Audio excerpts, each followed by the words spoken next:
नमस्कार दोस्तों। आज मैं मनोज आप सभी प्यारे दोस्तों का स्वागत करता हूं नेटवर्थ मास्टरी चैनल के ऊपर। गाइस, आज के इस वीडियो का टॉपिक बहुत ही बढ़िया है, आप लॉजिक लगा सकते हैं। वो टॉपिक है, अगर आप उस टॉपिक के बारे में जानेंगे तो आप एक रिलैक्स्ड लाइफ जो है जीना स्टार्ट कर देंगे। और वो टॉपिक है कंटिजेंसी फंड, यानी कि इमरजेंसी फ़ंड। उसको कंटिजेंसी फ़ंड, इमरजेंसी फ़ंड ऐसा बोला जाता है। माय डियर फ्रेंड्स, कोरोना काल के अंदर 90% लोगों के पास वो कंटिजेंसी फ़ंड, इमरजेंसी फ़ंड नहीं था। जिन जिन लोगों की जॉब जो है वो चली गई है, बिजनेस लैप्स हो चुका है, तो उनके पास वो अगर इमरजेंसी फ़ंड होता तो वो इतने स्ट्रेस में ना जीते। तो चलिए वीडियो को स्टार्ट करते हैं। लेकिन उसके पहले अगर आप इस चैनल पे नए हो तो चैनल को सब्सक्राइब कीजिए, दोस्तों के साथ शेयर कीजिए, ताकि उनको पता चले what are the importance of the contingency fund. तो चलिए वीडियो को स्टार्ट करते हैं। कंटिजेंसी फंड मीन्स व्हाट, ये बेसिक जानकारी आपको होना बहुत ज़रूरी है माय डियर फ्रेंड्स। अगर आपके पास कंटिजेंसी फंड नहीं है तो आप एक स्ट्रेसफुल लाइफ जिएंगे। नॉर्मली हम जब शादी हो जाती है तो इसके बारे में सोचते हैं कि घर लेना चाहिए, गाड़ी लेना चाहिए, सारी चीज़ें हम लाइफस्टाइल की मेंटेन करने की सोचते हैं। कुछ बोनस आता है तो हम वो जिस कपड़ों की हमें ज़रूरत नहीं है, ऑफ़र चल रहा है 50%, तो हम वो बाय करते हैं। पहले जो भी फंड हमें आता है उसका हमें प्रॉपर प्लानिंग करना होता है, और वो है कंटिजेंसी फंड, यानी कि 6 महीने का घर आपका चले, इसका बैलेंस जो है आपके पास होना बहुत ज़रूरी है। तो कंटिजेंसी फंड में, इमरजेंसी फंड में कौन कौन सी चीज़ें जो है वो कवर हो जाती है। जैसे कि आप रेंट पे रहते हो तो रेंट, अगर घर खुद का है तो उसके ऊपर जो आपकी किस्तें रहेंगी उसका, फिर बच्चों की फ़ीस, आपके यूटिलिटी बिल्स, ग्रोसरीज यानी किराना वगैरह, उसके बाद आपके आता है ये सारी चीज़ें, फ्रूट्स, वेजिटेबल, यूटिलिटी बिल्स यानी कि आपका फ़ोन का बिल हो गया, टीवी का बिल हो गया। ये जो सारी जो चीज़ें हैं जो आपको एनी हाउ लगती है, आपका इनकम बंद हो, चालू हो, कुछ भी हो, ये चीज़ें आपको लगती ही है, इसमें कोई डाउट नहीं है माय डियर फ्रेंड्स।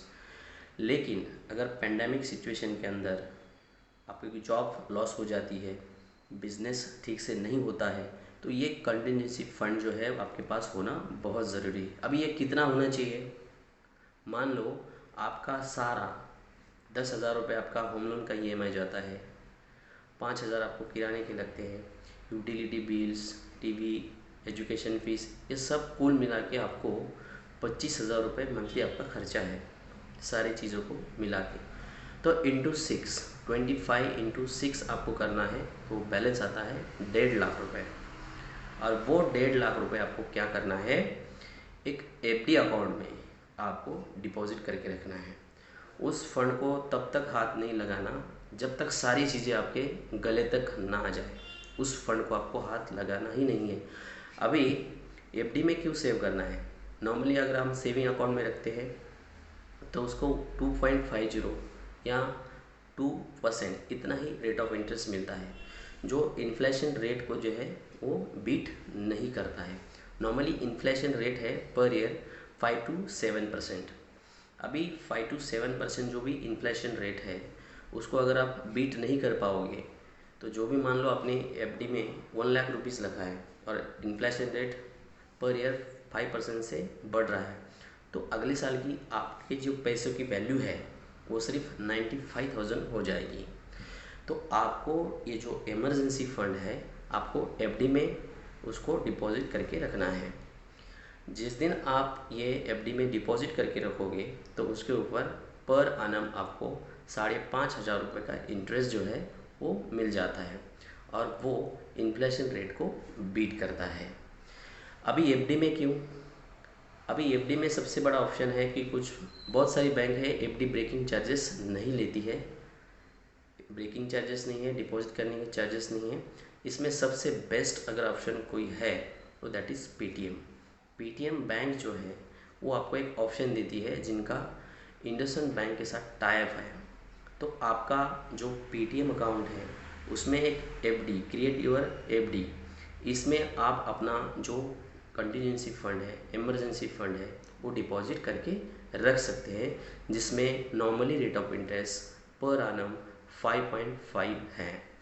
अब जब ये प्लानिंग आपकी हो जाती है तो आप एक रिलैक्स्ड लाइफ जो है वो जी सकते हैं, क्योंकि आपका ग्रोसरी, रेंट, ये सारी चीज़ों के लिए इंसान ज़्यादा परेशान रहता है। अगर इस परेशानी से आप छुटकारा पाना चाहते हैं तो start contingency fund for 6 months।